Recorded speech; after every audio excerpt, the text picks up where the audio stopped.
바람들 바람 따라 흐르면 서성이듯 혼자서 기다리고 날 부르는 기억에 흔들리는 땅콩이 사람들 사라졌네. 난 속을 퍼져서 울 것 같아서 한참 눈 감고 잊혀져가는 모든 것 당연한 건가요?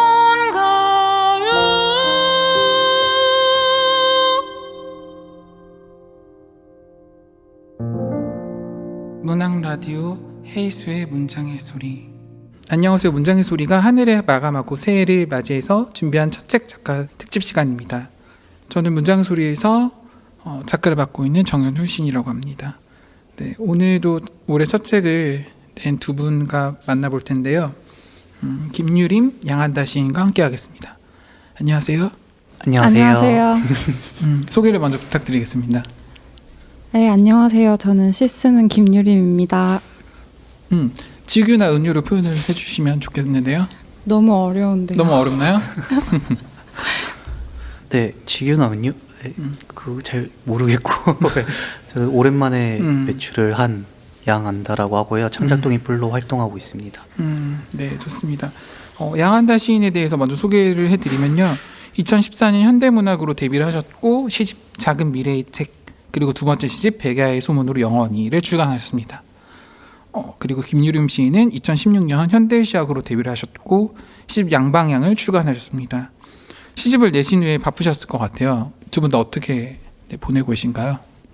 네, 저는 낸 지가 조금 텀이 있어가지고 하나도 바쁘지 않고요. 네, 그냥 집에서 열심히 놀고 쓰고 자고 하고 있습니다. 저 같은 경우는 이제 시집이 나온 지 이제 막 두 달이 조금 안 됐나요? 하여튼 그 정도밖에 안 돼서 조금 정신없이 지내고 있기는 한데요. 그래도 기본적으로 백수라서 약간 딩글딩글 열심히 하고 있지 않은가 생각합니다. 원래 그 전에는 어떤 일을 하셨나요? 백수 전에? 그냥 알바를 했었어요. 뭐 단기로 할 때도 있었고 네. 조금 길게 하면은 학원에서 일을 하기도 했어요. 네. 학원 일은 잘 맞으셨어요? 아니요. 힘드셨구나. 이제 안 하려고요. 또 공부하는 거랑 또 가르치는 거랑 또 다르죠. 네. 네, 좋습니다. 양한다 시인님의 시집 먼저 이야기를 하면 좋을 것 같아요. 양한다 시인님의 시집을 보면서 개인적으로 이렇게 느껴졌던 것들은 어떤 장면을 그리는 미문들, 그리고 정말 그런 공간이 있을 것 같은 공간으로 데려가서 미완성의 공간을 함께 완성해가는 마음 같은 것들이 느껴졌거든요. 그래서 그때 아름다운 문장들이 눈길이 갔는데요. 유림 시인님은 어떻게 보셨나요? 네. 일단은 그 양한다 시인의 시 얘기를 할 때 뭐 좀 영화처럼 뭐 영화 이런 표현들 좀 많이 들었던 것 같아요. 그래서 좀 그런 거 말고 내가 뭔가 느껴지는 거 얘기해보고 싶다 생각했는데 떠오른 게 좀 이상한데 약간 알배추 같다. 이런 생각. 아니 그냥 배추는 네. 말고 알배추요. 지금 머리 스타일도 되게 귀엽지 알배추가 않나요? 어떻게 생긴 거죠? 알배추는 조금 더 작고 단단하고 속이 더 노랗고 그러니까 동그랗고 그 쌈 먹을 때 먹는 배추가 네. 그래서 이거 근데 이 색깔을 봤는데 더 그 약간 형광빛 주황색 보는데 네. 더 잘 어울리는 것 같고, 그러니까 제가 하고 싶던 말은 좀 가득 차서 넘친다 이런 느낌 때문에 알배추 생각이 갑자기 났던 것 같아요. 그리고 또 하나는 이런 생각을 했어요. 그 낯설지만 가까운이라는 이름을 가진 사람이 있다면, 예를 들면 뭐 제 성씨가 김인데 뭐 김 낯설지만 가까운이라는 사람이 있다면 그 김 낯설지만 가까운에게 계속 말 걸기, 라는 그 행위에 좀 사로잡혀 있는 것 같다 이런 생각이 들었고 그런 말 걸기랑 말하기는 뭐가 다를까라고 했을 때 아무래도 말 걸기는 다르지 않나요? 그래서 그렇죠. 뭔가 약간 조금 이상하지만 그냥 말하기랑 다르게 좀 말을 걸면서 말에 걸려 넘어진다. 그러면서 계속 뭔가 낯설지만 가까운 씨에게 다가가고 있다. 이렇게도 좀 읽었던 것 같아요. 네. 어떻게 생각하시나요? 김유림 시인의 의견에. 네, 알배추라는 표현을 처음 근데 머리 스타일이 귀여워요. 들어봤는데 감사합니다. 되게 신선하고 네, 귀여운 표현이어서 무척 마음에 듭니다. 네. 네, 그 백야의 소문으로 영원히는 총 4부로 되어 있는데요. 시집을 묻고 부로 나누는데 어떤 기준이 있었는지 한번 들어보고 싶거든요. 네, 저는 소제목이라고 하나요? 그 부에 이제 네. 달아서 했는데 딱히 어떤 기준이라기보다는 그 이름에 맞는 제 감상에는 이름이 뭐 이해력이면 이해력이라는 어떤 성질에 맞는 시들을 이렇게 배치를 했고요. 그렇게 사부로 한 이유는 제가 이해력이라는 시를 쓰고 그 등단작 중에 하나였는데요. 쓰고 첫 발표작이 어쩌다 보니까 저항력이라는 시를 쓰게 되는데 그걸 쓰자마자 이제 두 편을 불가항력이랑 예지력까지 써야겠다는 게 자연스럽게 조금 연상이 되어서 네, 그냥 그렇게 썼습니다. 네. 시집을 보면서 제가 떠올랐던 생각들은 진술과 이미지들이 되게 직관적이고 그 직관을 끌고 가는 묘한 징후들이 되게 매력적이었던 것 같아요. 그럼 어떤 의도나 그런 것들이 있었는지 시집을 묶을 때 그리고 본인이 생각하는 키워드를 뽑을 수 있다면 어떤 것들이 있을까요? 저는 백야의 소문으로 영원히를 묻기 전에 이제 작은 미래의 책을 먼저 묶었는데요. 작은 미래 책을 먼저 묶으니까 백야의 소문으로 영원이라는 시집이 구성이 되었던 것 같아요. 그러니까 이거를 먼저 작은 미래 책을 먼저 구성을 해놓고 남은 시들 중에서 자연스럽게 이렇게 짜면 되겠다라는 생각들을 많이 했고요. 제가 생각하는 키워드? 네, 키워드 같은 거는 제가 생각하는 건 화자가 어떤 여러 상황 속에서 불가항력을 많이 느끼는 상황이 많이 느껴졌어요. 제 느낌으로는. 그래서 불가항력을 마주한 어떤 인물에 대해서 그렇게 읽히면 좋겠다라는 바람을 가지고 시집을 묶었던 것 같습니다. 그 백야의 소문으로 영원히 제목은 어떻게 지어졌나요? 다른 의도는 없었고요. 그냥 쓰자마자 저는 나중에 제가 시집을 내게 되면 이 시집 제목을 표제작으로 사보면 되겠다라는 그냥 문득 그런 생각을 하게 되는데 아마 비교적 시집에 실린 시들 중에선 최근에 쓴 시기도 하고요. 그냥 개인적으로는 조금 힘들 때 쓴 시기도 해서 그런 것 같아요. 그래서 하면 좋겠다는 생각만 하고 있었는데 마침 편집자님이 또 이걸로 하자는 말을 딱 해주셔서 바로 정하게 됐습니다. 그 시집을 본인에게 점수를 준다면 몇 점을 줄 수 있을까요? 본인의 시집에게. 10점 만점으로 9점 주겠습니다. 1점은 다음 시집에서 채우고 싶어서. 네, 좋군요.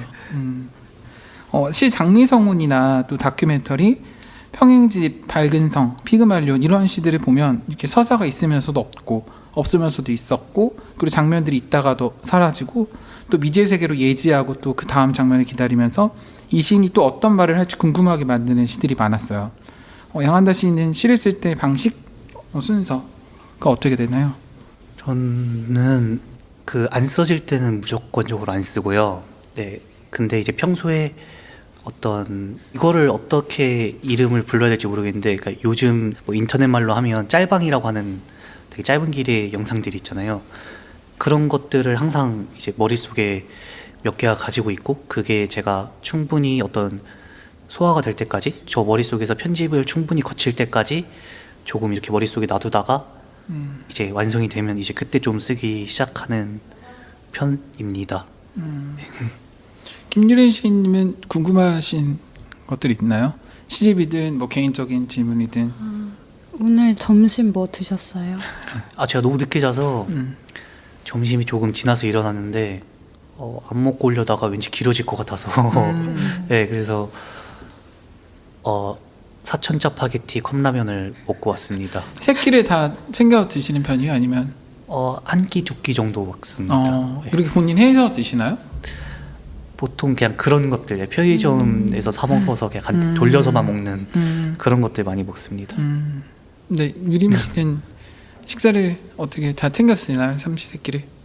저도 일단 대부분 두 끼만 먹고요. 저는 좀 제가 밥을 해서 먹는 걸 좋아하는 편이에요. 근데 아무래도 많이 지치게 되는 날에는 저도 똑같이 약간 밖에서 간단한 음식을 사와서 먹습니다. 저는 하루에 한 끼만 먹거든요. 왜냐면 하루에 한 끼만 먹는데 진짜 맛있는 것만 먹어요. 왜냐면은 다이어트를 하니까 그 한 끼는 진짜 소중해서 맛있는 걸 먹거든요. 갑자기 먹는 얘기가 나와가지고. 해 드세요 보통? 응? 해서 드세요? 저는 해서 먹을 때도 있는데 보통은 많이 좀 사 먹어요. 어디 이렇게 좋은데 가서 혼자 먹던가 약간 그런 편이에요. 하루에 한 끼는. 그럼 간헐적 단식 이런 거 하시는 맞아. 거예요? 그러니까 저는 약간 살이 잘 찌는 체질이라서. 여러분은 어때요? 약간 살이 잘 찌는 체질인가요? 아니요. 근데 유림 씨는 안 찐 것 같아요. 그러니까. 그냥 먹는 만큼 저는 먹는 만큼 찌고 안 먹으면 빠지고 하는 것 같아요. 저는 워낙 몸무게가 스프링이라서 자주 그렇습니다. 네, 좋습니다. 이번에 그 동희 씨도 나왔다고 들었어요. 소개 좀 네. 해주세요. 네. 최백규 시인과 최지인 시인 그리고 저까지 셋이서 창작동인 뿌리라는 동인으로 아침달에서 시집이 나왔고요. 제목은 한 줄도 너를 잊지 못했다라는 제목이고, 사실 시집을 셋이서 짜려다 보니까 되게 많이 다르더라고요. 혼자 하는 것과 달리 의견도 뭔가 계속 조율을 해야 되고, 그래서 이제 선택한 방법은 저는 손을 좀 뗐습니다. 네, 그래서 저는 이제 원고만 좀 넘기고 뭐 물어보는 것만 있으면 좀 그것만 대답을 하고, 주로 이제 최백규 시인과 최지인 시인이 많이 고생을 해서 네, 그렇게 해서 나온 시집입니다. 많이 읽어주세요. 네. 지금 절찬리 판매 중이죠? 네, 그렇습니다. 되게 열기가 뜨거운 것 같던데요? 네, 김유림 시인 시집 사면서 같이 저희 것도 담아주시면 네, 좋을 것 같습니다. 네, 좋습니다. 그럼 이 김유림 시인님 시집 양방향에 대해서 이야기를 나눠보겠습니다. 김유림 시인의 시집을 보면서 자아가 하나인 듯 하지만 여러 개의 목소리가 겹쳐있는, 그리고 현실성을 바탕으로 두고 있지만 또 환상적인 징계들이라고 해야 될까요? 그런 것들이 되게 재밌게 느껴졌거든요. 양한다 시인은 김유림 시인의 시 어떻게 읽으셨나요? 저는 이게 시집이 제가 알기로는 10월 말인가 11월 초에 나왔던 것 같아요. 근데 제가 한 나온 지 2주 뒤인가 샀던 것 같은데 3주 뒤에 샀나 했는데 읽고 나서 빨리 사서 읽었을 걸 이라는 생각이 좀 들었어요. 저는 굉장히 너무 시가 재밌었고요. 제 느낌에서 이제 좋은 의미로 말을 하는 건데, 저희가 어떤 해외 문학을 읽을 때, 소설을 읽을 때 어떤 고전적인 아름다움을 추구하는 작가들이 있고 작품들이 있잖아요. 그것을 이제 한국인이 시로 써낸 느낌을 많이 받아서 되게 좀 놀랍고 좀 보기 드문 결의 작품이 아닌가, 되게 유니크한 그래서 너무 재밌게 읽었습니다. 어떻게 생각하시나요? 이 생각에. 많이는 아니지만 주변 지인들이나 아니면 모르겠어요. 어떤 반응을 조금씩 듣긴 하는데 재밌다는 표현이 가장 많았던 것 같고, 그래서 사실 재밌다는 표현 들어서 너무 좋은데요. 그게 제가 바랐던 반응 중에 하나이기도 해서, 근데 그 재밌다의 재미있다가 어디서 어떤 느낌의 재미인 걸까? 그런 게 항상 재밌다는 말을 들으면 좀 궁금하고, 그리고 안다 시인이 그 다음에 말씀해주신 고전적인 아름다움을 추구하는 외국의 어떤 문인들의 어떤 걸 한국 사람이 하고 있다는 표현은 생각지 못해서 재밌네요. 네. 양방향은 총 4부로 나뉘어져 있잖아요. 네. 부를 나누었던 기준이 있었어요? 어떤 고민이랄지. 근데 저는 있었을 거예요. 있었는데 그보다는 지금 하고 싶은 말은 부를 나누는 기준보다는 그냥 전체의 흐름을 보려고 노력을 많이 했는데요. 그게 어떤 의미이냐면 후반부로 가면서는 이것이 시집이라는 생각보다는 책이라는 생각을 더 많이 하려고 노력했어요. 그 말이 좀 이상할 수 있는데 당연히 이게 책이고 동시에 시집인 거니까. 그런데 아무래도 시를 쓰는 시인의 입장에서는 계속 이건 시고 이거는 시집이 될 거야 라는 생각은 이미 충분히 많이 해왔으니까 이제 이 원고가 가지고 있는 또 다른 정체성인 책이라는 그 정체성 자체에 좀 눈을 돌리려고 했었고요. 그리고 또 하나는 제가 이 원고 작업을 하는 와중에 로베르토 볼라뇨의 먼 별이라는 소설을 읽다가 어떤 독서에도 견디는 책이라는 표현을 마주쳤었어요. 그걸 읽으면서 이게 내가 좀 하고 싶은 거다라는 생각을 했었던 것 같아요. 그런 작품을 만나는 건 정말 좀 드문 거라고 생각하거든요. 뭐 자리를 잡고 앉아서 읽는 책, 뭐 아니면 내가 슬플 때 좀 더 잘 읽히는 책, 뭐 각양각색일 것 같은데 아무래도 책을 많이 읽다 보면은 제가 피곤하거나 힘들 때는 책이 손에 잘 안 잡히는 것 같아요. 근데 그럴 때도 그냥 재밌게 읽을 수 있었으면 좋겠다는 어떤 여러 독서를 견디는 한 권의 책이었으면 좋겠다? 그런 마음이 나중에는 강해졌었던 것 같아요. 시를 되게 많이 쓰는 편인가요? 비교적 그런 것 같아요. 네. 요즘은 근데 당연히 이 작업을 하느라 계속 이 원고만 보고 있었던 것 같고요. 그러면 어떻게 물리적인 시간을 정해놓고 해요? 아니면은 생각이 날 때마다 이렇게 쓰나요? 일단은 의식적으로 저도 쓰지 않는 텀이 길어지진 않게 좀 자주자주 앉아서 써보려고는 하는데요. 저도 약간 안다시인이 아까 말한 것처럼 안 써지면은 금세 덮고 뭐 소설을 읽는다거나 뭐 영화를 본다거나 이런 식으로 좀 머리를 식히는 편이에요. 네. 시집 양방향을 저는 보면서 그 독특한 내레이션이 삽입되어 있는 영화 같기도 했고, 그리고 상상의 장면에서 정말 상상력이 풍부하게 나오는 사물들과 행위들이 그 현실 밖 그리고 또 환상 안으로 끌어와서 시간이 흐르고 있다는 생각을 받았어요. 그래서 어떤 생각을 가지고 시집을 묶으셨는지, 그리고 본인이 생각하는 키워드가 있다면 어떤 것들이 있을까요? 저는 기억력이 좋지 않아요. 그래서 좀 그때 당시에 고민했던 그 수많은 것들을 조금은 잊어버린 것 같지만, 크게 말하자면 저는 말을 따라갈 수 있게 길을 내주려고 가장 노력을 많이 하는 것 같고요. 굳이 키워드를 꼽자면 시간과 공간이라고 할 수 있을 것 같습니다. 근데 처음에 시간과 공간에서 시작해서도 절대 그 말들이 원래 시작했던 시간과 공간으로 돌아가지 않도록 하기 위해 무의식적으로 노력을 하는 편인 것 같아요. 네. 양방향 제목은 어떻게 지어진 건가요? 네, 제목은 제가 정했고요. 사실 너무 크거나 너무 작은 단어가 아닐까라는 우려가 조금 있었지만 결과적으로는 마음에 들고요. 이 단어는 저한테 좀 양방향이란 단어는 곤란한 단어라는 생각이 들어요. 그러니까 한 단어인데 항상 둘을 품고 있는 단어라는 느낌을 주거든요. 그래서 저는 양방향인 단어를 보면서 그냥 어떤 계속 현재 진행형으로 다리가 찢어지면서 가고 있는 인간 같은 거, 인간의 형상을 좀 상상했던 것 같아요.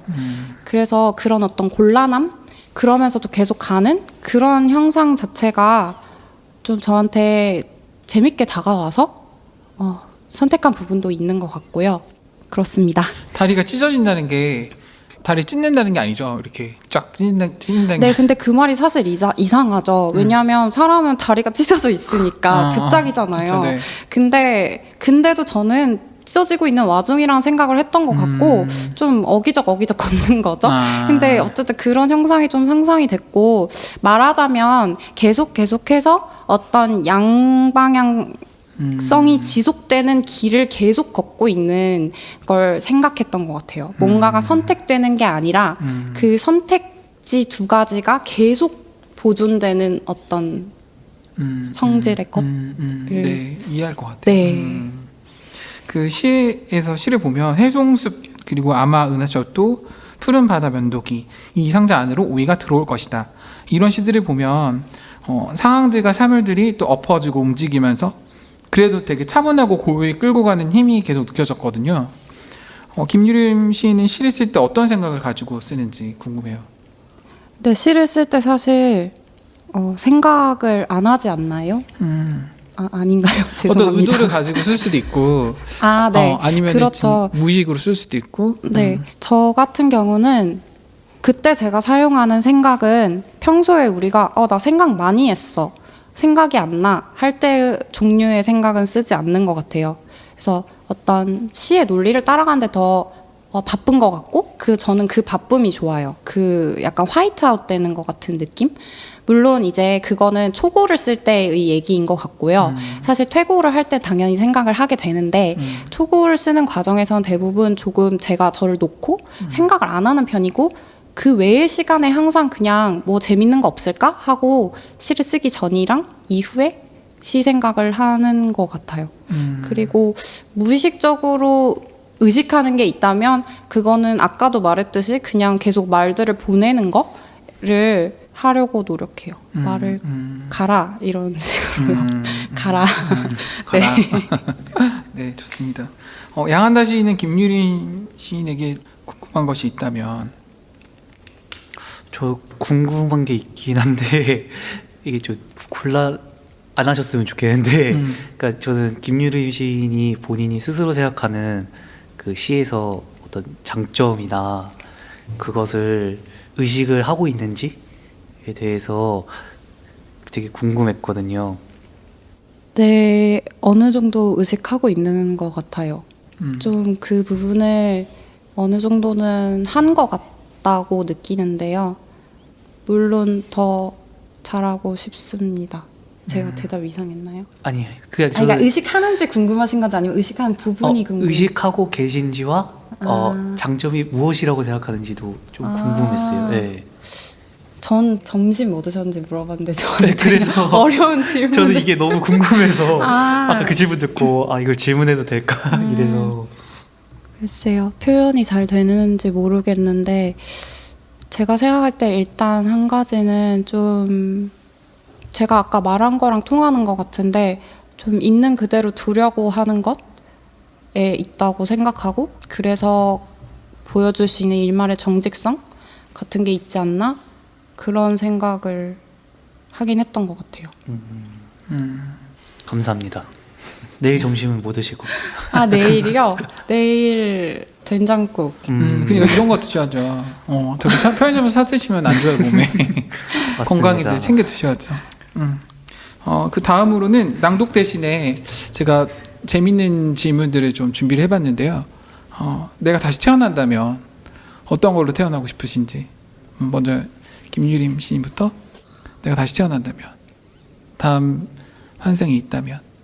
저는 돌이요. 돌. 네. 돌은 생각도 없고 움직임도 없잖아요. 네, 근데 제가 좋아하는 친구가 다음 생에 돌로 태어나고 싶다고 했었거든요. 그럼 그 친구랑 같이 있으면 제가 돌이어야 될 것 같아요. 그 친구가 되게 좋나 봐요. 네. 어떤 돌이야? 뭐 조약돌 아니면 뭐 바위? 제가 상상하는 건 딱 막 몽돌이라고 하나요? 이렇게 막 매끈매끈한 그런 돌 말고 약간 강의 중간 지점쯤에 가면 볼 수 있는 약간 거친 아직 마모가 덜 된 돌을 상상했어요. 네. 네, 좋습니다. 저는 사람으로 만약에 다시 태어나면 스님이 되어 보고 싶다는 생각을 이제 많이 하고요. 사람이 아니라면 양으로 태어나고 싶어요. 양이 제가 작년부터인가 재작년부터 양이 너무 귀엽더라고요. 양한다라? 그럴 수도 있는데 그래서 제가 지금 대관령 가려고 대관령 양떼 목장 이쪽에 있거든요. 관광할 수 있는. 그래서 가서 양도 좀 직접 보고 한 일주일 정도 있으면서 이제 하루에 한 번씩 이제 왔다 갔다 하면 사진도 찍고 이러려고 좀 준비하는 중인데 네, 양이 되게 좋은 것 같습니다. 근데 스님은 왜 스님이 되고 싶으세요? 제가 절에서 생활을 해보고 이런 건 아니지만 그 삶이 되게 좀 지금 봤을 때 어떤 좀 감정이 있기도 하고 유의적으로 재미가 아니라 좀 재미가 있어 보이기도 하더라고요. 그런 길을 계속 이제 자신이 걷는다는 게 그래서 나도 한번 해보고 싶다라는 생각을 조금 했던 것 같아요. 제가 대학원을 불교학교로 갔는데 이제 스님분들을 많이 만났거든요. 아, 대화를 하다 졸업하셨어요? 보면 수료는 그렇구나. 그럼 정확히 무슨 문과인가요? 국어국문과인데요. 거의 그- 스님들이 아. 오세요. 국어국문과로도. 그래서 얘기를 해보면 너무 이제 재미있는 이야기도 말씀 많이 해주시다 보니까 되게 자신이 하는 일에도 되게 진지하시고 이런 거 보면 부럽더라고요. 되게. 예. 그 시인 두 분은 버킷리스트가 뭔가요? 죽기 전에 꼭 해야 될 두 가지 일. 저는 버킷리스트 많았는데 기억이 안 나요. 지금 딱 떠오른 건 그냥 잼을 만들고 쿠키를 구워서 뭔가 애기들한테 나눠주는 그런 상상이 떠올랐어요, 방금. 근데 저는 좀 그 중간은 무시하고 다 늙었을 때 상상을 많이 하는 것 같아요. 왜인지 모르겠는데. 네. 그럼 본인이 나이가 많다고 생각하나요? 어때요? 제 지금 나이요? 본인 나이가? 아, 조금 들었죠. 안다 씨는요? 나이요? 저는 조금 들었다고 생각하는데 어디 나가보면 항상 아닌 것 같기도 하고 네, 좀 애매한 것 같습니다. 예. 근데 잼 만들려면 쉽지 않은데. 잼 만들기 어렵나요? 그냥 설탕 넣고 하면 되는 거 아니었어요? 근데 그 시간이랑 농도를 정확히 맞춰야 끈적끈적하게 잘 나온다고 하더라고요. 제가 상상하는 거 늙었을 때니까 아마 늙었을 때, 시간이 많지 않을까. 제가 탕후루를 한번 만들어 본 적이 있는데 탕후루, 예. 그거 있죠. 딸기에 이렇게 설탕 묻히는 거 진짜 힘들더라고요. 실패를 되게 많이 해가지고 결국에는 다 시도를 안 했는데 갑자기 그게 생각났어요. 안다시님은 버킷리스트? 저는 딱히 없고요. 네, 꽤 생각해봤는데 없는 것 같고요. 나이가 들었을 때, 그러니까 많이 들었을 때 그때도 계속 시를 좋아하고 있었으면 좋겠다. 만약 시가 아니라면 다른 거라도 뭐가 있었으면 좋을 것 같아요. 그게 뭐 산책이 될 수도 있겠고, 뭐 요리가 될 수도 있겠고 그런 뭔가 하나는 계속 있으면 저는 오래 살고 싶은데 그러면 오래 사는 게 덜 지루할 것 같은 느낌이 듭니다. 개인적인 질문인데 네. 그 이제 머리가 되게 귀엽잖아요. 약간 투구를 쓴 그런 병? 레고 머리죠. 네. 그렇죠. 이 머리를 언제까지 고수를 하실 건가요? 저 개인적인 생각은 이제 탈모가 오지 않는 이상 40까지. 근데 제가 이렇게 빡빡 미는 이렇게 대머리도 해보고 싶거든요. 그래서 그거를 빨리 하고 싶으면 그 전에 또 이렇게 빨리 밀 수도 있을 것 같아요. 근데 두상이 예쁠 것 같아요. 두상 제가 안 이쁜데. 아 그래요? 네, 이렇게 밀고 다니시는 분들 보면 되게 멋있더라고요. 그러시구나. 네, 좋습니다.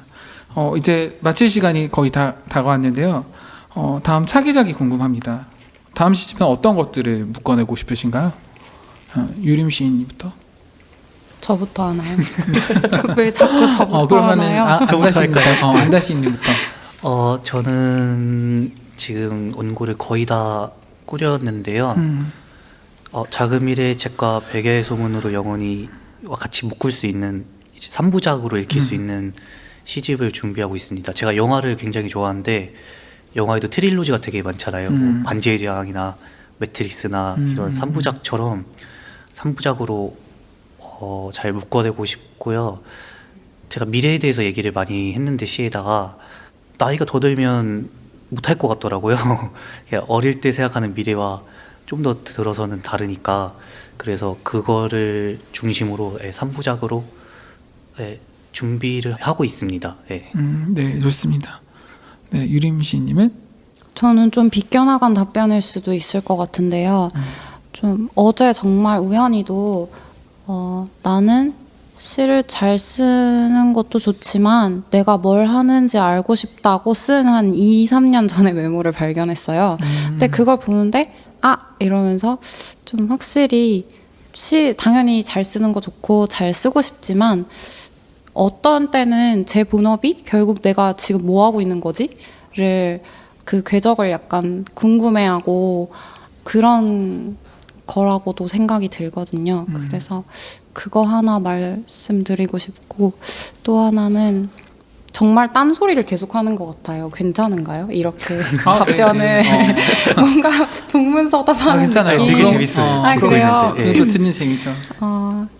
그리고 저는 개인적으로 좀 시인들이 시집을 더 자유로운 포맷으로 많이 냈으면 좋겠다는 생각을 하거든요.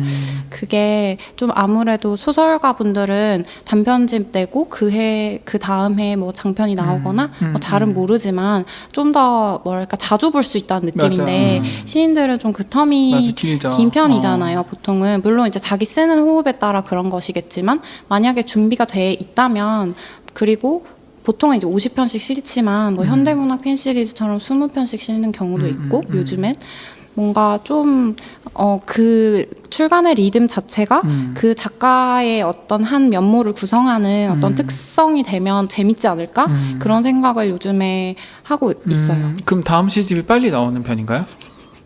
모르겠는데요. 그 두 분의 공통점이 있어요. 굉장히 많이 쓴다는 것, 되게 열심히 쓰는 것 같은 느낌. 그 저도 김윤희 시인님처럼 그 생각을 되게 많이 했거든요. 제가 그 시 공부할 때도 그래 지금도 막 좋아하는 시인들이 있잖아요. 시인들은 보통 이제 4, 5년, 6년에 이제 한 권씩 내는 게 정상적인 맞아요. 텀처럼 이제 보이는데 좋아하는 시인을 그때마다 물론 문희지에서도 이제 시를 읽을 수 있지만 작품집을 그때마다 읽는다는 게 너무 아쉬웠거든요. 이제 개인적인 어떤 애독자로서. 그래서 많은 시인들이 좀 다양하게 조금 준비가 되어 있다면 이렇게 책을 꾸준히 내는 것도 좋겠다라는 저도 생각을 많이 했었습니다. 아, 네, 좋습니다.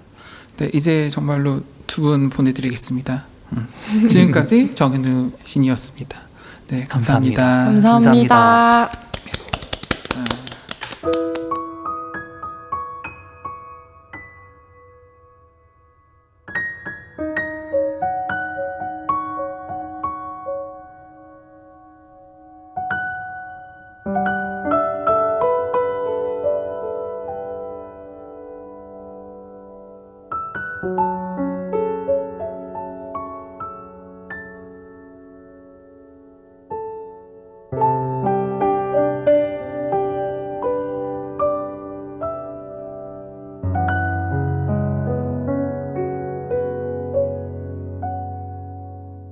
안녕하세요. 진행을 맡은 헤이수입니다. 오늘은 문장의 소리가 송구영신을 위해 준비한 첫 책 작가 특집 중세를 찍자 조심조심. 벌써 그 마지막 시간입니다. 2019년에 첫 책을 출간하신 새 작가분을 만나볼 텐데요. 장유진, 장혜령, 한정현님 지금 스튜디오에 함께 하십니다. 안녕하세요. 반갑습니다. 반갑습니다. 네. 장유진님부터 소개해 주시죠. 네, 안녕하세요. 저는 오늘만 사는 장유진입니다. 네. 오늘만 사는 장유진 작가님은요. 2018년 창비 신인상을 받으며 등단했고 2019년 첫 소설집이죠. 일의 기쁨과 슬픔을 출간했습니다. 네, 장혜령님. 네, 전 좀 웃긴데요. 저는 느릿느릿 장혜령입니다. 네, 느릿느릿 장혜령님. 2017년 문학동네 신인상에 시가 당선되었고 2018년 첫 산문집이죠. 사랑의 잔상들을 출간했습니다. 그리고 2019년 말에 첫 장편 진주를 출간했습니다. 한정현님. 아, 네, 안녕하세요. 저는 오늘이 있고 싶은 옛날 사람 한정현입니다. 오늘에 있고 싶으니요? 오늘이 있고 싶으니요? 오늘에도 있고 싶고 네. 오늘도 있었으면 좋겠고. 네. 하여튼간 오늘과 옛날을 아우르는 한정현 작가님은 2015년 동아일보 신춘문예에 소설로 당선되었고 2019년 첫 장편 줄리아나 도쿄를 출간했습니다. 세 분 정말 숨가쁘게 2019년을 보내셨을 것 같아요. 굉장히 특별한 한 해였을 것 같은데 첫 책을 내고 어떻게 지내셨는지 일단 여쭤보겠습니다. 예, 장유진님. 네, 저는 독자들을 만나는 자리에 나가기도 하고 또 책 낸 이후에 또 다른 마감도 하고 하면서 지내고 있었습니다. 네. 어떻게 좀 첫 책의 반응이 굉장히 뜨거웠잖아요. 네, 네. 감사하게도. 이런 네. 일이 벌어질 줄 알고 계셨나요? 어땠나요? 진짜 전혀 몰랐어요. 진짜 뜻밖이어서 네. 네, 놀라고 있습니다. 별로 목소리는 놀라는 것 같지 않은데. 지금 목이 좀 잠겨가지고 네. 어떡하지? 그러면 장혜령님 책 내고 어떻게 지내셨는지. 네. 제가 어떻게 지냈는지. 사랑의 잔상들은 2018년 12월에 나왔었고, 그로부터 지금 한 1년 한 1개월 정도 지낸 상태인데요. 책이 사실 10년 정도에 걸쳐서 조금씩 쓰여졌던 책이어서 내면서 이걸 과연 낸다고 무슨 의미가 있을까라는 생각이 들었던 게 사실이었는데 내고 나니까 책이 저랑 다른 하나의 생명을 살아가고 있는 것 같다는 생각이 들더라고요. 그래서 그런 경험을 한 해였던 것 같습니다. 네. 어떻게 주변 반응은 좀 어떻습니까? 주변 반응, 주변 사람들이 저한테 특별히 무슨 얘기를 잘 해주지는, 해주긴 해줬네요. 예, 축하한다는, 제가 오랫동안 원고를 그냥 가지고 있었던 걸 알고 있었기 때문에 그런 마음들을 표현해줬고, 제가 잘 몰랐던 분들이, 제가 밖에서 글쓰기 워크숍이나 아니면 이렇게 사람들을 만나러 다닐 때가 있는데 정말 잘 모르는 분들인데 저에게 자신의 사랑 얘기를 꺼내시는 분들이 있더라고요. 네, 그런 게 굉장히 특별하고 좀 감동적이기도 했던 것 같아요. 네. 한정현님 어떠셨어요? 줄리아나 도쿄 출간 이후. 네. 저는 줄리아 도쿄 출간 이후에 또 과분하게 또 상을 받게 되고 네.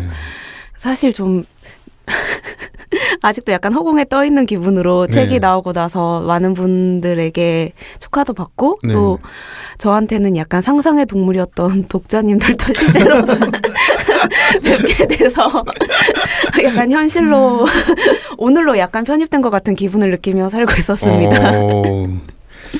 좋은 일이 많이 생기는 것 같아요. 지금 말씀을 들어보니까 이 세 분 다 장유진 소설가의 일의 기쁨과 슬픔 굉장히 반응이 좋은 걸로 알고 있는데 다른 두 작가님은 이 소설집을 어떻게 보셨는지 간단하게 좀 이야기를 좀 들어봤으면 좋겠어요. 장혜령님부터. 네. 작가를 앞에 두고 이렇게 말하니까 되게 이상하게 느껴지는데요. 네. 만날 줄 몰랐죠. 만날 줄 알 수는 있었죠. 그래? 왜냐하면 제가 저분의 트위터를 팔로우하고 있기 때문에. 정말요? 그렇구나. 저분은 이미 너무 유명하신 분입니다. 네. 예, 장유진 소설가 데뷔작인 일의 기쁨과 슬픔이라는 소설이 나왔을 때 저는 창비 지면으로 처음 먼저 이 소설을 읽었었습니다. 작품을 읽었을 때 누군가는 가볍다는 평을 할 수도 있는데 저는 이 작가가 아주 솔직한 사람이고 무엇보다 자신의 장점을 잘 알고 있는 사람이라는 생각이 들었던 것 같아요. 네. 예, 무엇보다 지금 이곳 자신이 있는 바로 그 자리에서 쓰여졌다는 점이 일단 제가 쓸 수는 없는 글이라는 생각이 들었고 그 점에서 매력을 느꼈던 것 같습니다. 네. 한정현님은 어떠셨어요?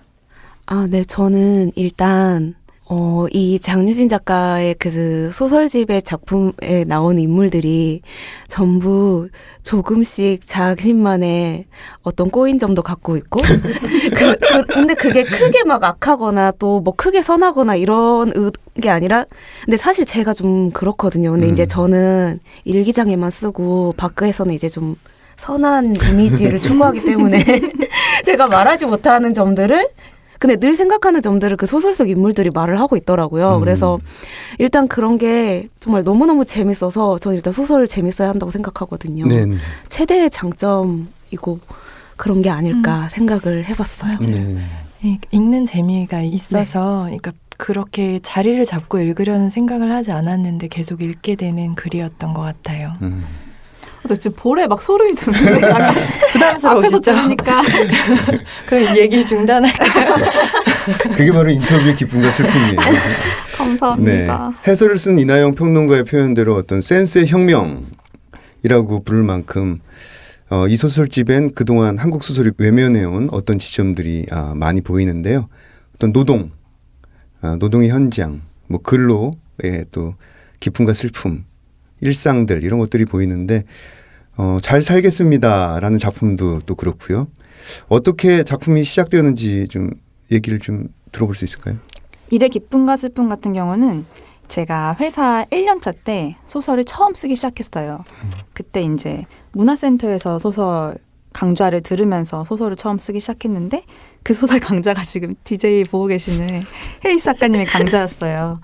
그래서 그 문화센터 강좌를 2, 3년 정도 계속 들으면서 쓰다가 또 한동안은 아예 안 쓰는 기간도 있었어요. 또 그 이후로 2, 3년은. 네. 근데 7년 차가 되던 때에 직장을 그만두고 대학원에 진학해서 1년 동안 본격적인 습작 기간을 가졌고 네. 근데 그때 제가 습작 기간을 가지면서 딱 1년만 해보자라는 마음이었거든요. 그래서 1년이 지나고 나서 다시 재취업을 준비했어요. 근데 그 재취업 준비하는 기간에 썼던 소설이 이제 이 일의 기쁨과 슬픔이고 그래서 아무래도 이제 이력서를 쓰고 그런 기간에 쓴 소설이다 보니까 네. 자연스럽게 이제 일에 대한 이야기를 쓰게 된 것 같습니다. 네. 잘 살겠습니다는 어떻습니까? 잘 살겠습니다는 간단히 말하면 일터가 사실 여성에게 친절하지 않은 공간이라는 생각을 했었어요. 네. 그래서 늘 여성들과 서로 연대하고 좋은 마음만 가지고 싶긴 한데 또 사람들이 또 그렇지 않고 겉으로는 표현하지 않았지만 내심 속으로는 아, 왜 저렇게 일하지? 라는 식으로 이해하지 못하고 속으로는 솔직히 미워할 때도 있었던 것 같아요. 네. 그래서 그렇게 미워했던 일터의 여성들을 용서하고 용서를 구하는 이야기인데 그러니까 용서를 구하는 거는 제가 속으로 미워했던 거에 대해서 용서를 구하는 의미가 될 수도 있고 네. 또 누군가에게는 제가 이해할 수 없는 사람이었을 수 있었기 때문에 만약에 그랬다면 그거에 대한 용서를 또 구하는 그런 이야기라고 생각합니다. 네. 지금 이 방송을 들으시는 분들 중에서 이제 직장 생활을 하시는 분들도 굉장히 많거든요. 근데 직장 생활을 하다가 어떤 소설을 쓰게 된 계기, 왜 갑자기 어느 날 문득 나는 좀 소설 써봐야겠다. 이런 생각을 하셨는지 갑자기 궁금해집니다. 제가 대학교 때 학부를 사약을 전공을 했었는데요. 네. 거기서는 이제 소설이나 픽션은 아니지만 어떤 식으로든지 계속 글을 쓰는 훈련을 계속 했었거든요. 그랬는데 제가 대학교를 졸업하고 약간 엉뚱할 수도 있지만 IT 업계에 취업을 하면서 4년 동안 계속 글을 썼는데 글을 쓰지 못하게 되니까 그냥 글을 쓰고 싶다는 욕구가 있었어요. 네. 근데 그 시절에 제가 소설을 많이 읽고 있었고 그래서 이제 글쓰기 강좌를 검색했을 때 소설 창작 강좌가 제 눈에 띄었던 거죠. 네. 그래서 수강하게 되었습니다. 네. 참 대단한 수업이었을 것 같아요. 아유, 이번 소설집의 그 다른 키워드를 찾아보면 여성이 아닐까 싶은데요. 여성을 향한 폭력을 다룬 작품, 나의 후쿠오카 여행기, 그다음에 새벽의 방문자들이 이제 대표적인데, 이 작품을 읽으면서 이렇게 은근하게 혹은 폭력적으로 여성을 대상화하고 있구나라는 이런 생각을 많이 들었어요. 그래서 이 작품을 통해서 어떤 것을 전하고 싶었는지 좀 더 얘기를 듣고 싶습니다. 제가 처음부터 이런 메시지를 전달해야지라는 생각으로 시작을 하진 않거든요, 보통. 네. 제가 후쿠오카 여행을 간 적이 있었어요. 네, 거기가 너무너무 마음에 들었는데 관광지로 마음에 들었다기보다는 되게 살기 좋아 보이는 곳이었어요. 그래서 여기에 사는 어떤 여자에게 무슨 일이 생길까라는 생각을 하면서 그 여자는 결혼을 했을까 안 했을까? 네. 누구를 초대하지는 않을까? 이런 생각을 약간 마인드 매핑처럼 하다 보니까 이런 이야기를 떠올리게 됐고 또 하나는 그 여행 갔을 때 이제 서점을 가서 구경을 하는데 유명한 일본 작가 있잖아요. 무라카미 하루키 작가. 네. 뭐 제가 뭐 읽을 수 있는 건 아니지만 구경을 하고 있다가 하루키 소설을 단편을 되게 재밌게 보긴 했는데 거기 나오는 이제 남자 주인공들의 약간 의문점이 있었어요. 네. 이 남자 화자의 매력이 뭔지는 잘 모르겠는데 항상 예쁜 여자가 나오고 갑자기 자고 그런 게 있어서 네. 뭔가 그런 게 저는 재밌어서 보긴 했는데 그런 상황을 약간 살짝 비틀고 싶은 마음도 있었던 것 같아요. 네. 네. 좋습니다. 이 도움의 손길이라는 작품을 보면은 그 한 세대 앞선 여성 노동자와 지금의 젊은 여성 노동자 사이에 어떤 좁혀지지 않는 간극을 우리가 발견할 수 있어요. 그다음에 최근에 창작가 비평 겨울에 발표한 연수도 비슷한 맥락에서 읽었는데요. 그 도움의 손길 얘기가 참 재밌습니다. 어떤 맞벌이 부부가 가사 도우미를 이제 부르잖아요. 나이 드신 분이죠. 네. 근데 처음엔 이제 서로 만족하지만 아내인 나가 그 가사 도우미의 참견을 이제 조금씩 받게 돼요. 어떤 종교적인 참견이라든지 뭐 애를 낳아라라든지 이런 참견을 받으면서 조금씩 이렇게 지쳐가는 과정을 담고 있죠. 그래서 젊은 세대는 이 앞 세대 노동자를 존중하려 하면서도 어떤 차이를 좁히려 하지 않고 또 앞세대 노동자는 젊은 세대 노동자를 적극적으로 보살피려 하면서도 한편으로는 그 삶을 평가하고 간섭하려고 하는 어떤 이 간극, 세대 간의 간극이라고 해야 될까요? 이런 부분을 굉장히 절묘하게 잘 쓴다는 느낌을 받았습니다. 사실 소설가의 일 중 하나가 세계의 균열을 찾아내고 표현하는 것이잖아요. 그래서 어떤 이러한 간극을 평소에도 많이 느끼시는지 또 어떤 경험이 이 작품을 쓰는데 도움이 된 건지 궁금했습니다. 작품을 시작하게 된 어떤 그 발상의 시작이 보통 한 군데가 아니라 입구가 여러 대 있는데 그렇죠. 그중 하나는 이런 거였어요. 이거는 제 친구로부터 들은 얘기인데 네. 그 친구는 남성이었는데 이제 택시를 탔는데 그 택시 기사님이 계속 이제 투덜투덜 불만을 하신 거예요. 그러니까 이쪽에서 타면 안 되는데 뭐 반대쪽에서 타야 되는데 그래서 태워놓고도 계속 불평불만을 하셔서 이제 여자였으면 그 상황 자체가 되게 공포스러우니까 아무 말도 못했을 텐데 네. 근데 그 친구는 이제 본인이 이제 남성이니까 너무 듣기가 싫어서 저 따블로 드릴게요. 딱 이렇게 얘기를 했대요. 근데 그 얘기를 듣는 순간 갑자기 기사님이 조용해지면서 알겠습니다. 감사합니다. 이러면서 조용히 올 수 있었다는 거예요. 근데 그렇게 했을 때 통쾌할 줄 알았는데 막상 돈 뭐 10,000원, 20,000원에 되게 나이 많으신 분이 갑자기 자기한테 굽신거리는 그런 모습을 보니까 통쾌할 줄 알았지만 그렇지 않았던 묘한 기분이 들었던 그런 경험이 있었다는 이야기를 해줘서 비슷한 결의 이야기를 제가 창틀 청소를 뭐 10,000원 더 주면서 맡기고 그런 에피소드를 생각해냈던 것 같아요. 네.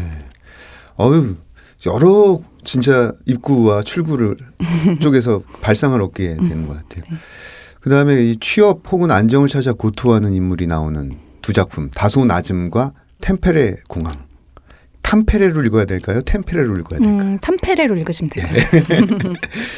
이 작품을 사실은 제 친구 박상 소설가가 탐페레 공항을 제일 자기는 좋다고 저한테 전화로 한번 알린 적이 있어요. 근데 이 어떤 꿈이 있고 꿈을 쫓지만은 그 꿈이 좀처럼 닿지 않는 어떤 젊은 세대의 이야기. 개인적인 질문 하나를 해보자면은 1986년생인 작가님이 주변에서 많이 봐온 이야기가 아닌지 궁금했고요. 또 워킹 홀리데이 경험이 있는지도 궁금했습니다. 어떻습니까? 말씀하신 것처럼 제가 대학에 다닐 때는 그 글로벌에 대한 그 압박이 예. 막 시작되고 예. 점점 심해지고 있었던 때였어요. 그래서 뭐 교환학생이든 워킹홀리데이든 뭐 돈이 많으면 어학연수를 가고 그러니까 이런 식으로 어떤 형태로든 그러니까 대학에 입학하는 순간부터 뭔가 나가지 않으면 도태되는 것 같은 그런 약간 압박? 사회적 분위기라든지 보이지 않는 압박이 있죠. 그런 분위기 조성이 돼 있었어서 어떤 형태로든 길을 쓰고 많이들 나가려고 했던 그런 어떤 유행 같은 유행이 있던 시기였고 워킹홀리데이 경험은 저는 없어요. 저는 핀란드로 교환학생을 간 적은 있고 근데 제가 대학교 때 되게 의지하고 좋아하던 언니가 워킹홀리데이를 갔었고 그래서 그 언니의 이야기를 듣고 조금 반영을 하게 된 것 같아요. 그렇구나. 이번엔 그 장혜령 작가님 사랑의 잔상들을 한번 이야기해 보겠습니다. 이 책 에세이잖아요. 사랑의 잔상들. 네. 통상 시인으로 등단하면 이제 시집을 먼저 내는 게 일종의 관례인데 이 장혜령 작가님은 에세이를 먼저 내셨어요. 그다음에 최근에 자전소설 진주를 또 출간하셨습니다. 그래서 어떻게 보면 일반 시인들과는 다른 길을 걷는 모습을 보여주고 있는데요. 근데 이 두 책은 작가님에게는 정말 쓸 수밖에 없는 글들이구나 이런 생각이 들었습니다. 이 사랑의 잔상들 그 한 뭐 10년 정도 이상 10년 이상의 준비가 있었던 작품이잖아요. 그죠? 네. 그래서 오랜 시간 준비한 만큼 작가님이 그 보고 읽은 영화, 사진, 책, 여행과 만남, 헤어짐 이런 것들이 다 켜켜이 스며 있는데 언제부터 어떤 과정을 거치면서 준비하게 되셨는지 들려주시죠. 되게 어려운 질문인데요. 저도 이제 장유진 작가님처럼 직장 생활을 아주 많이는 아니지만 한 6년 정도 했던 것 같아요. 2곳 정도에서 일을 했었는데 2009년에 일을 시작해서 한 2013년, 14년 정도까지 일을 했었고 근데 이제 2009년에 출판사를 다녔었거든요. 근데 출판사 다니는 분들 중에 듣고 계시면 아시겠지만 출판사를 다니면 사실 글을 쓴다는 게 정말 더 힘들어지는 일입니다. 그때 뭔가 저는 자신의 글을 쓰고자 하는 열망은 가지고 있었는데 어떻게 해야 될지 잘 알지 못해서 근데 이런 것도 나중에 뭐가 될 수 있지 않을까 이렇게 생각하면서 사랑에 관한 이미지들이라는 폴더를 노트북 안에 만들어 뒀었어요. 그래서 그때도 이제 시를 쓰고 있었는데 시로는 들어가지 못하고 그렇지만 어떤 구체적인 서사를 담고 있는 건 아니어서 또 소설이나 그러니까 특정한 장르로 묶일 수 없는 어떤 하지만 저한테는 중요한 장면 같은 것들을 그런 기억을 좀 보존하고 싶다는 생각이었었던 것 같아요.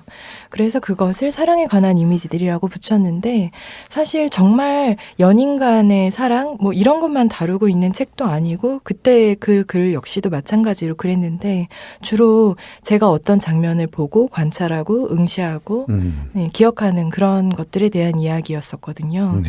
그래서 시간이 지나면서는 이 책이 그 10년의 과정에 걸쳐서 결국에 나오게 되면서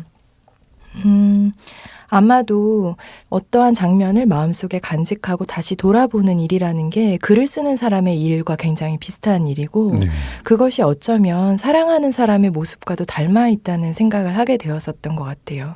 예, 그게 제가 책을 만드는 과정에서 느꼈었던 것인 것 같습니다. 네. 이 사랑의 잔상들을 읽으면 정말 밑줄 치고 싶고 또 오래 간직하고 싶은 문장이 정말 많아요.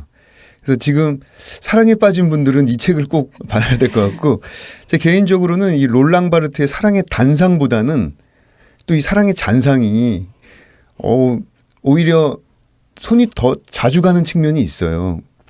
그래서 이 책을 보다 보면은 이렇게 많은 책과 영화를 보고 또 체코, 독일, 스페인을 비롯한 여러 나라를 이렇게 다니는 모습들을 발견하게 되는데 이 책과 영화, 그다음 여행 이걸 정말 사랑하는 분이라는 생각이 들어요.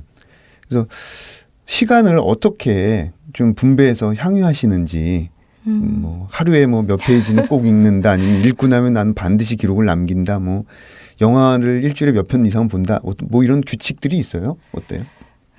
제가 시작할 때 정말 좀 웃기지만 느릿느릿 장혜령이라고 했는데 근데 저는 그렇게 자기 개발적으로 열심히 살지 못하는 그 2020년 이 세대에 동시대적으로 너무 떨어지는 인간형이어서 이렇게 질문해 주신 것처럼 열심히 원칙을 지켜서 뭔가 하고 있지는 못하고요.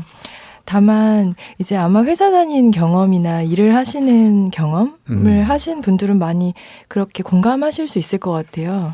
이게 시간이 남을 때 할 수 있는 게 영화를 보러 가는 거잖아요. 많은 사람들인데 저 역시도 사실 그랬거든요. 영화관이야말로 시간이 남는 사람들의 거의 공간? 모일 수 있는 그런 공간이라고 생각이 들고 근데 저는 다만 그 영화관을 CGV나 메가박스처럼 기성의 극장을 간 게 아니라 서울 아트 시네마라고 하는 종로에 있는 예술영화관에 갔을 뿐이에요. 거기 참 그 유리창 굉장히 좋잖아요. 현관 딱 들어가자마자. 예. 네. 그래서 그때 이제 회사에 다닐 무렵에는 그 극장이 지금의 헐리우드 극장이죠. 거기에 이제 4층인가 5층인가에 있었었는데 일주일에 한 3, 4일 정도는 회사가 끝나면 제가 특별히 약속이 있지도 않고 아니면 약속이 있어도 거기서 영화를 보는 걸로 약속을 잡아서 극장에 갔었던 것 같아요. 그래서 그렇게 몇 년을 보내면 자신이 사실 영화를 잘 몰라도 시네필이 되어 있습니다. 의도치 않아도. 그래서 근데 이제 영화 평론을 써볼까? 뭐 자연히 그런 생각을 하기도 했었는데 근데 제가 그렇게 분석적으로 또 철두철미하게 잘 보고 막 이럴 수 있는 사람은 아니어서 그리고 그걸로는 좀 충족되지 않는 어떤 것이 있는 것 같아서 이제 이 사랑의 잔상들과 같은 글을 쓰게 된 것 같고요. 예, 어쨌든 예, 말씀드린 것처럼 뭔가 되게 따로 마련한다라던가 굉장히 열심히 살지는 않고 있습니다. 이 책에 수록된 사진들도 굉장히 인상적입니다. 이 저작권 이외의 사진들. 장혜령과 윤여일이 찍었다고 책에는 나와 있는데요. 이 사진 찍을 때 중요하게 여기는 부분은 무엇인지요? 저는 원래 영화 연출을 전공을 했었는데요. 그 전공 안에서는 이제 배우들이 연기를 시켜보기도 하고 자신이 사실 연기를 해보기도 하고 아니면 기본적으로 사진 촬영이나 아니면 영상 촬영 같은 것들을 뭐든지 다 할 줄 알아야 남을 시킬 수도 있기 때문에 그런 것들을 이제 배우고 하게 됩니다. 그래서 저는 영상을 정말 좋아해서 공부를 시작했는데 막상 해보니까 제가 아주 잘할 수 있는 영역은 아니더라고요. 사랑의 잔상들도 그런데 한 가지 장면이 있으면 그 장면을 그냥 뭐랄까 되게 붙들고 있는 스타일이어서 근데 영화는 이렇게 되게 빠르게 흘러가거든요. 그리고 그런 빠른 흐름 안에서 뭐랄까 유연성이 되게 있어야 되는데 제가 그렇지를 못해요. 그래서 이 사진을 좋아하게 되었었고 사진 같은 경우는 뭐랄까 다시 찍을 수 있는 것이 매력이고 그리고 찍은 다음에 이전에 내가 찍었을 때는 몰랐던 걸 발견하게 되는 게 되게 매력인 것 같거든요. 그래서 실제로 막 이게 정말 좋다라고 찍는다기보다는 일단 찍고 나중에 시간이 지났을 때 아, 이때 내가 못 봤던 이런 게 보이는구나 이런 식으로 생각해 보게 되는 것 같아요. 사진을 볼 때는. 그리고 사랑의 잔상들 같은 경우는 오랜 시간이 걸려서 좀 어려웠지만 반면에 거의 모든 것을 제가 다 마음에 드는 방식으로 만들어낼 수 있기도 했거든요. 근데 이때 텍스트를 다루는 것도 하나의 이미지처럼 다루었었어요.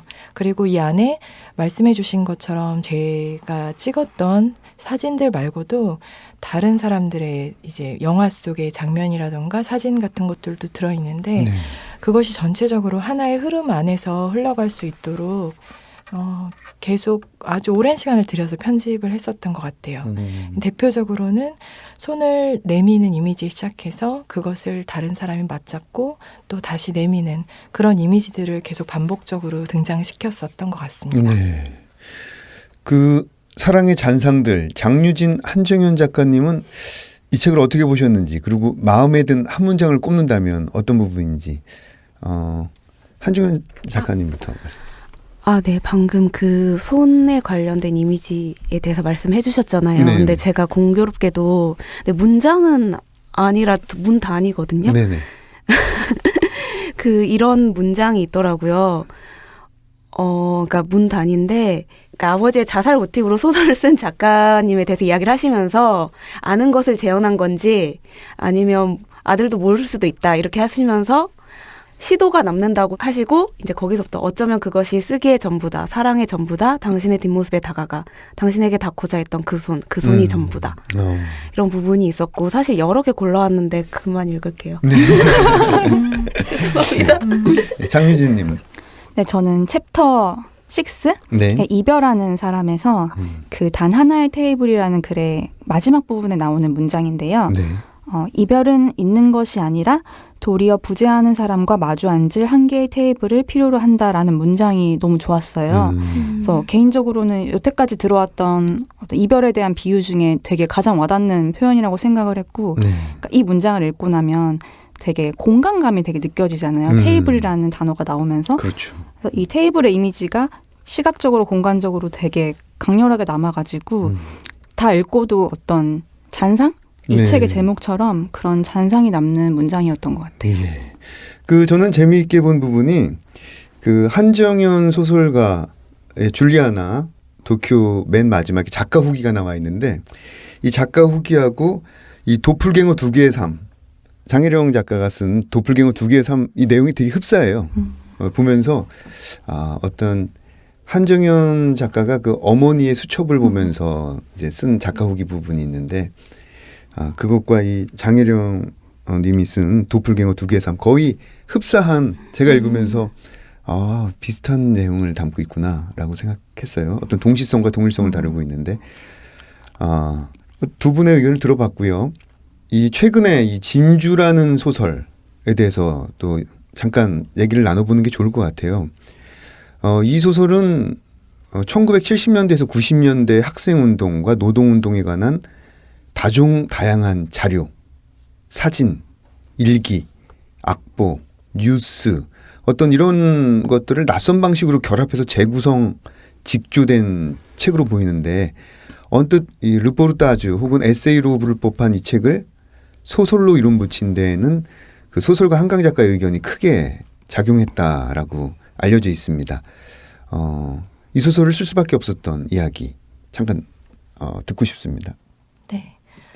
진주는 이름 없는 민주화 운동가였던 저희 아버지의 과거, 그리고 그런 아버지를 둔 자신의 시간을 찾아가는 딸의 이야기, 자전적인 소설입니다. 진주라는 이 제목은 한때 아버지가 수감되었던 도시의 이름이고, 또한 제가 10살 때 처음으로 비행기를 타고 가보았던 도시의 이름입니다. 제가 어렸을 때 저는 세상에 대한 의문이 상당히 많았는데, 그 의문은 이제 이런 것이었어요.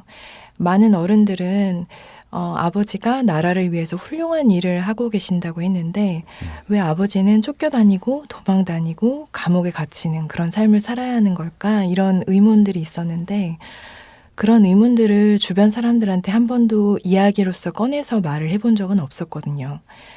그리고 사실 아버지는 부재로서 계속 계셨었는데 부재로서 계신다라는 것의 의미를 생각하면서 결국 이 글을 쓰게 되었었던 것 같거든요. 그러니까 유년 시간을 거의 혼자서 보내고 형제가 없다 보니까 많은 시간들을 시간이 남으니까 이제 어린 시절부터 글을 쓰게 된 것이었죠. 글을 쓰면서 뭔가를 기억하고 혼자 붙잡고 이런 것들이 되게 중요한 것이었고 결국 세월이 흘러서 아버지가 일상의 평범한 가장으로서 돌아와서 가정에서 그런 평범한 가장으로서 살아가고자 노력하셨는데 뭐랄까요? 세상에서는 그런 삶이 일종의 실패한 삶이라고도 볼 수 있겠죠. 근데 그냥 실패했다 혹은 성공했다 이렇게만 말할 수 없는 어떤 것이 있다는 생각이 들었던 것 같습니다. 네. 그래서 역사에 기록되지 않지만 또 보이지 않지만 분명히 존재하는 어떤 것이 있고 그런 것들의 목소리를 담는 방식은 기존의 어떤 소설의 방식이라던가 기존의 정해진 어떤 문법으로는 표현될 수 없는 초과되는 어떤 것이 있다고 생각이 들었고 한 5년 전 정도에 이 책의 초고를 쓰게 되었었습니다.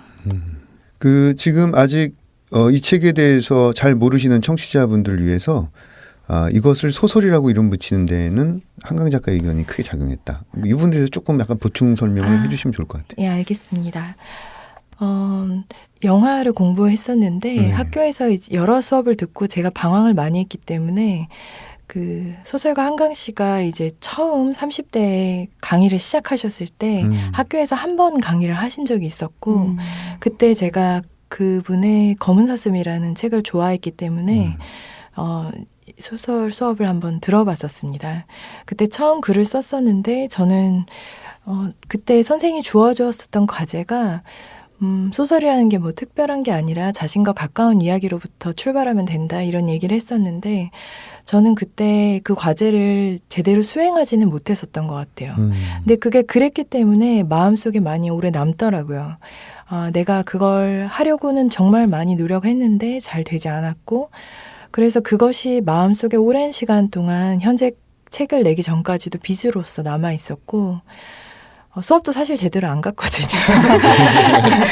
집에 와서 혼자서 써보려고 노력하고 그치만 잘 되지 않고 그래서 이 책이 이제 결국에 출판 단계에 이르게 되었을 때 원고를 드디어 보내드릴 수가 있었고 그리고 보내드렸을 때 의견을 좀 들을 수가 있었는데 이 책이 어떤 장르로 나오는지를 물어보시더라고요. 근데 이제 저는 소설로서 생각을 했는데 회사는 조금 다른 입장이긴 했었어요. 제가 시를 원래 쓰는 사람이기도 하고 그리고 이렇게 잘 모르는 사람의 소설을 선뜻 누가 읽어줄까 이런 이제 아마 생각이 있으셨을 거예요. 그래서 그런 이제 과정 끝에 결국에 그러면 무엇으로 나와야 되는가 했을 때 이 책에 너무 많은 부분이 사실 상상으로 되어 있거든요. 그러니까 자신의 기억이라고 하지만 많은 기억이라는 건 결국 타자를 매개로 하는 거잖아요. 네. 예, 그래서 결국 소설로서 나오게 됐습니다. 물론 이제 선생님의 의견도 중요하게 작용했지만 결국에는 자신이 기억이라는 건 나는 나만의 기억이라 생각했는데 결국 타자를 매개로 한 것이고 그들의 것이기도 하다라는 생각이 들어서 이것은 허구로 남겨두어야 하는 공간이다 이렇게 생각했던 것 같습니다. 네, 감사합니다. 한정현 작가님 오래 기다리셨을 것 같은데 아니요. 줄리아나 도쿄. 그 보통 이게 단편으로 등단한 작가들이 단편집을 이제 먼저 내잖아요. 보통 이제 뭐 5년 내외가 이렇게 걸리는 게 현실인데요. 그 한정현 작가님은 이제 이번에 장편을 바로 출간하셨어요. 아, 네. 그래서 사람들이 이거에 관해서 많이 좀 궁금해하실 것 같아요. 아, 네. 저는 사실 제가 좀 그러니까 개념이 별로 없었던 것 같아요. 그렇게 그러니까 제가 문단 생활을 그러니까 등단을 하고 난 다음에 문단에 친구도 없고 뭐 잘 알지 못하고 그리고 이제 줄리아나 도쿄가 나온 다음에는 뭐 청탁을 받긴 했지만 그 전까지 낸 소설은 다 제가 투고를 해서 발표한 소설들이기도 하고 그래서 이런 문단의 관례나 관행 이런 건 전혀 잘 모르고 그저 빨리 어떤 걸 쓰고 싶다라는 생각을 했을 뿐이고 그런데 이제 그 형식이 장편이 알맞더라고요. 네. 그래서 그냥 그렇게 돼서 장편 소설을 내게 된 것 같아요. 네. 이 줄리아나 도쿄 가장 이제 중요한 인물들이 여러 인물이 나오지만 이제 한주라는 인물하고 유키노라는 인물이 나오잖아요. 네네. 근데 이 한주라는 인물이 사실은 데이트 폭력을 당하고 죽기 직전까지 갔었던 경험이 있었던 사람이란 말이에요. 네. 그래서 그때 그 모국어 손실, 외국어 증후군을 네. 이제 겪게 됐는데 이 병이 뭐냐면 충격을 너무 세게 받아가지고 모국어를 못하는 거죠. 까먹는 거죠. 그리고 한때 공부했던 일본어가 이제 머릿속에 남은 이런 인물인데, 그래서 이제 일본으로 건너가서 서점에서 일하게 되는데 거기서 한 남자를 만나죠. 네. 유키노라는 남자. 근데 유키노 역시 성소수자인데 연인의 폭력을 경험한 적이 있죠. 그래서 이 사랑을 폭력으로 경험한 여성, 그리고 성소수자를 이야기화하게 된 계기를 좀 말씀해 주시죠. 아, 네. 저는 우선 이거 굉장히 개인적인 이야기이지만 네. 친구들이 말해도 된다고 했기 때문에 말씀드리면 친구들이 성소수자인 친구들이 좀 많아요. 그런데 이제 묘하게도 여성으로서 제가 어떤 좀 두려운 일이나 연애 과정이나 이런 데서 두려운 일이나 이런 걸 겪어서 이야기를 하면 여성인 친구들 당연히 이제 공감을 하고 그런데 좀 신기하게도 성소수자인 친구들도 굉장히 공감을 하더라고요. 그러니까 어떤 면에서 어떤 폭력에 노출될 때 사회에서 좀 보호받지 못하고 오히려 뭐 가해자가 되기도 하는 상황에 몰리기도 하고 이런 부분들이 굉장히 서로 유사하게 겹치고 또 공감을 많이 하게 되더라고요. 그러니까 예를 들면 퀴어라고 할지라도 생물학적인 성별이 다를지라도 저와 생물학적 성별이 다른 뭐 게이인 친구들일지라도 그런 부분에서 공감이 많이 서로 됐던 것 같고 그래서 어쨌든 좀 달라 보이는 폭력을 겪었지만 그 폭력이 갖는 그 폭력적인 어떤 힘이나 거기서 파괴되는 어떤 사람의 마음 이런 거는 좀 동일하게 그릴 수 있고 또 공감대도 넓힐 수 있다는 생각이 들어서 이렇게 설정을 하게 되었던 것 같아요. 네. 이 줄리아나 도쿄 일종의 데이트 폭력을 다루고 있지만은 사실은 좀 더 깊이 들어가면 이 폭력을 역사적인 맥락에서 바라보려는 태도가 굉장히 돋보입니다. 예를 들면 이제 한주가 문학도였을 때 연구한 게 1970년대에서 80년대까지의 여성 노동자 문학이에요. 그래서 유키노의 어머니하고 또 그 어머니의 어머니, 오키나와 미군 부대 클럽에서 일한 적이 있던 그 성매매 노동자들, 그다음 소설 후반부에 나오는 어떤 일제시대의 조선인 작곡가, 어떤 이런 얘기들이 쭉 나오는데 이걸 보다 보면은 이게 쓰기 쉽지 않은 얘기를 건드리고 있다. 굉장히 자료조사도 열심히 했고 일본을 굉장히 많이 왔다 갔다 했을 것 같아 최소한. 그래서 이 굉장히 큰 스펙트럼에 좀 약간 놀라게 되는데 이렇게 과거와 현재 또 한국과 일본을 이어서 서로 교차시키면서 소설을 쓴 것에 대해서 하실 말씀이 많을 것 같아요. 아, 네. 우선 저는 또 다른 업이라고 표현하니까 좀 이상한데 제가 이제 연구를 하고 있는 사람이기도 하고 실질적으로 그러니까 여성 관련된 7, 80년대 여성 그리고 그 7, 80년대 여성의 그 관련된 연구가 특히 이제 한국에 한정된 게 아니라 동아시아 전체를 좀 아우르는 여성들에 관한 연구에 좀 관심을 갖고 또 그쪽으로 하다 보니까 자연스럽게 관심사가 네. 이쪽으로 하게 되어서 그리고 아마 그렇기 때문에 이제 연구를 하는 입장이기 때문에 제가 갖고 있는 자료나 거기에 대한 뭐 해석이나 이런 것도 조금은 다를 수 있지 않았나라는 생각은 하게 되는 것 같아요.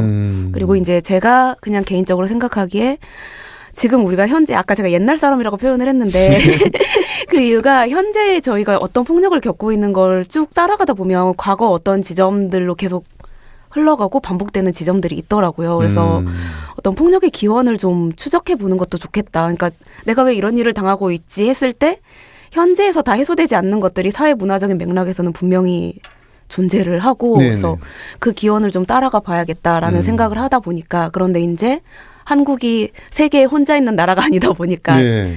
여러 나라와 연관성을 또 가지고 있더라고요. 그렇죠. 네, 그래서 아마 이렇게 좀 이야기가 넓게 시대도 그렇고 지역도 좀 넓게 퍼지게 된 것이 아닌가 네. 생각이 들어요.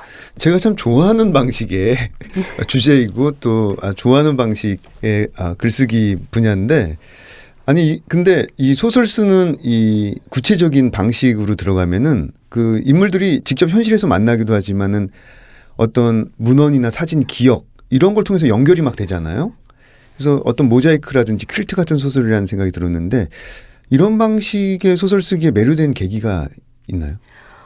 솔직히 말씀을 드리면 저는 사실 제가 실제로 경험을 한 거를 그러니까 그런 뭐 100년 전 사건이나 인물들을 실제로 경험해 보지는 못하잖아요. 근데 그래서 제가 늘 사실은 이렇게 사진으로 만나고 그 사람들을 혹은 책을 통해 만나다 보니까 그런데 이제 저는 어느 순간부터 그게 약간 실제처럼 느껴지더라고요. 그러니까 꼭 과거뿐만 아니라 여기 뭐 장혜령 작가님도 계시고 장유진 작가님도 계시지만 아마 먼저 책을 읽으면 저는 이제 그분을 안다는 생각에 빠질 때가 있고 그렇게 되더라고요. 그래서 이제 제 소설 속 인물들도 저랑 비슷한 나이니까 아마 실제 경험보다는 그런 2차 텍스트나 그런 데서 맺는 경험, 그러나 그 경험이 갖는 친밀함?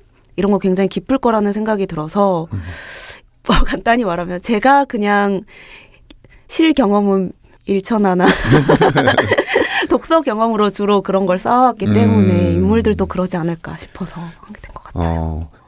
이거는 이런 질문 많이 받으셨을 것 같아요. 일본 실력이 어느 정도 되는지, 일본의 체류 경험은 한 어느 정도 되는지. 근데 제가 제 실력을 스스로 평가하는 거 너무. 뭐 있잖아요. 일본어 등급 몇 급 뭐 이런 것도 있고. 그냥 읽고 말할 수는 있고요. 네. 사실 이제 아무래도 공부 때문에 자주 왔다 갔다 하고 그러는 건 있는 것 같아요. 그래서 네, 여기 아까도 말씀해 주셨지만 뭐 단기 여행으로 쓴 건 아니고요. 네. 네. 또 다른 나라라든지 다른 도시를 배경으로 작품을 쓰실 계획이 있을까요? 우리는 이거를 이제 다국적 서사라고 부르거든요. 네. 이제 앞으로 뭐 그 뒤에 질문에 차기작 질문이 있었는데 그 뒤에 소설도 일단 일본에서 지금 일하고 있는 여성이 나오기도 하고요. 지금 그 봄호에 발표될 소설도 미국의 그러니까 뉴욕에 있는 여성이 이제 화자로 등장하는 소설이기도 해서 아마 일부러 그런 건 아니지만 꼭 필요하다면 앞으로도 이렇게 계속 등장하게 될 것 같아요. 저는 정말 좋아요. 지금 여기 세 분이 앉아 계시는데 전부 인터내셔널한 작가들이에요. 지금 글로벌 하시고 전부 그 근접 국가 혹은 먼 외국의 나라가 그 나라의 문화라든지 체험 이런 것들이 전부 작품 속에 들어와 있습니다. 그래서 정말 어쩌면 이게 또한 글로벌 문학이 아닌가라는 생각이 듭니다. 이 장혜령 장유진 작가님, 줄리아나 도쿄를 만약에 홍보해 준다면 어떤 문구로 해주실 수 있을까요? 너무 어려운 거 아니에요? 누구부터 할까요? 장유진님부터. 네, 저는 이 세상에서 이런 소설을 쓰는 사람은 한정현뿐이다. 왜냐하면 이게 이 문장이 한정현 작가의 다른 소설 속에 나오는 문장을 활용한 거예요. 네네. 그래서 뭐 아마 또 단편집에 묶이긴 할 텐데 작년이 아니라 재작년이죠. 재작년에 이제 발표하신 한정현 작가님이 발표하신 단편 소설 괴수 아키코에 나오는 문장인데요. 저 잠깐 잊어버리고 있다가 모르고 계셨어요? 까먹고 있다가 이제 그 소설을 이제 학부 졸업 발표일에 아버지로부터 이 세상에서 그런 글을 쓰는 사람은 너와 김현 둘뿐이다 라는 말을 듣는 장면이 나오는데요. 그래서 이 문장을 살짝 활용을 했고요. 네. 사실 저는 작가인지 아닌지 뭐 그걸 가리는 게 뭐 등단 여부 이런 게 아니라 그 사람만 쓸 수 있는 무언가가 있느냐 없느냐라고 생각을 하고, 그래서 이름을 가려도 아 이건 누구 글이다 라고 누가 썼는지 알 수 있으면 그 사람은 그냥 이미 작가라고 생각을 하거든요. 네. 그래서 되게 유일하다는 건 창작물에 대한 어떤 최고의 칭찬이라고 생각해서 이런 문구를 붙여봤습니다. 아우, 갑자기 판매율이 올라갈 것 같은 느낌인데. 장혜령님 어떻습니까? 이미 잘 팔리고 있지 않나요? 맞아요.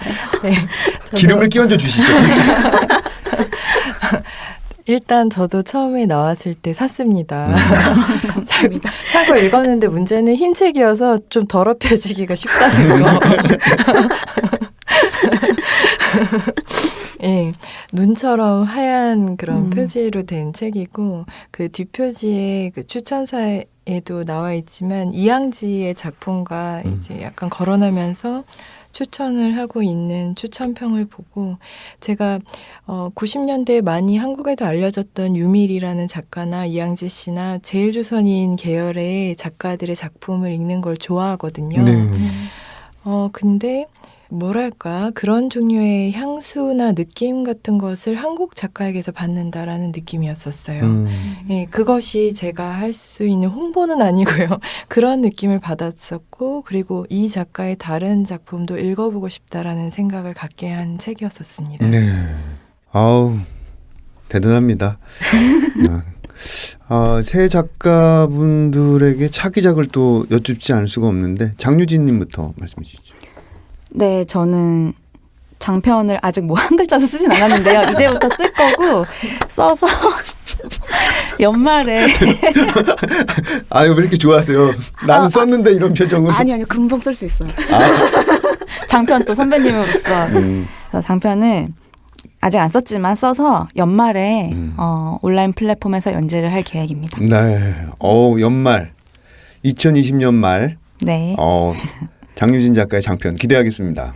감사합니다. 네. 그다음에 장혜령님. 저 같은 경우는 지금 산문집 나왔고 소설 냈고 다음에 에세이를 한 권 더 써보고 싶은 생각이 있고요. 네. 그리고 뭐 그게 먼저 나올지 아니면 시집이 먼저 나올지는 잘 모르겠는데 어쨌든 애초에 지금 특이하게 살고 있는 거 그냥 앞으로도 계속 원하는 대로 아무렇게나 원하는 방향대로 자유롭게 그냥 살고자 합니다. 그래서 그런 책들을 앞으로도 그냥 기존에 없었던 책, 예. 장유진 작가님도 그런 얘기를 하셨잖아요. 그 사람만 쓸 수 있는 문장을 쓴다고 하면 그 사람이 세간에서 작가로 인정을 받든 아니든 저도 그런 글을 읽는 것을 좋아하거든요. 네. 근데 저 역시 여전히 제가 쓰는 책이 그런 책이었으면 좋겠다는 생각이 들고 그것이 그냥 제가 하고자 하는 앞으로의 차기작 계획이 아닐까. 네. 좋습니다. 그렇게 진행하시기 바랍니다. 한정현님 어떻습니까? 네. 아까 잠깐 말씀드렸었는데, 저도 이제 장편 쓰고 있는 것을 마무리를 좀 하고요. 이미 또 한 편이 또 있어요? 네. 다 그래서 마무리가 지금 거의 다 된 거예요? 초고가 거칠게 있어서, 이제. 가장 부러운 사람이네요. 지금 가장 부러운 사람. 네. 안 쓴 거나 다름없을 수도 있어요. 그걸 마무리를 하고, 그리고 일단, 그 외에 이제 마감들을, 편집자님들께 누가 되지 않도록 정확한 날짜에 잘 마무리를 하는 게 목표이고요. 예. 지금 장혜령 작가님이나 장유진 작가님의 차기작을 읽고 싶다는 말을 얹으며. 좋아요. 그 다음에 이 두 번째 질문. 독자에게 나는 이런 말을 듣고 싶다. 이런 표현을 좀 듣고 싶다. 이런 작가다라고 기억되고 싶다. 그 말이 있다면 무엇일까요? 네, 장유진님. 좀 높은 목표일 수도 있는데 네.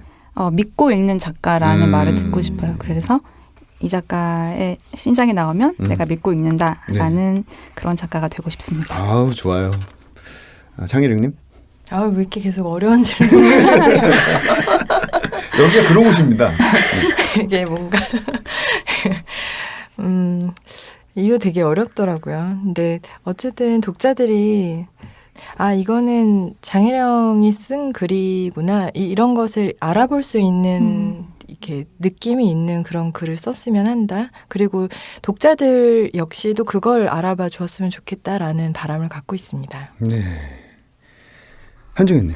네, 저는 그 듣고 싶은 말과 독자님들께 드리고 싶은 말이 약간 섞여 있는데요.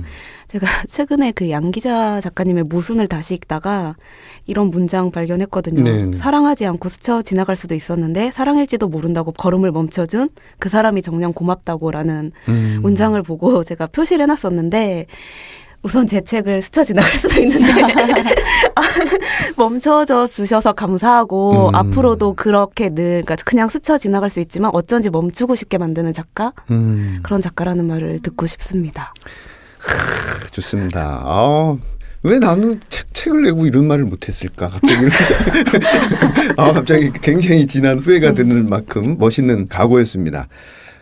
지금까지 2018년 겨울부터 2019년에 걸쳐 첫 책을 낸 세 분의 소설가들과 함께 이야기를 나눠봤습니다.